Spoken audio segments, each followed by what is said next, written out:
Here's how to download a Facebook Messenger chat conversation. First, you need to go ahead and open your Messenger application on your mobile device. Tap on the menu icon from the bottom right corner of your screen. Then tap on the settings icon in the top.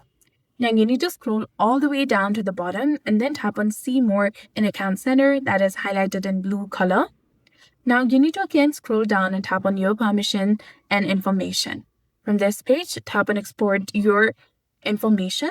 You'll be taken to a web page where you need to go ahead and tap on Create Export. Select either you want to export it to your device or your external service and tap on Customize Information. Before that, tap on Clear All and select Messages Only.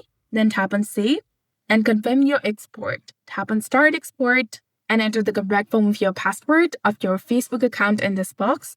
Tap on Continue and you'll be done. So that's it for this video. I hope you found this helpful.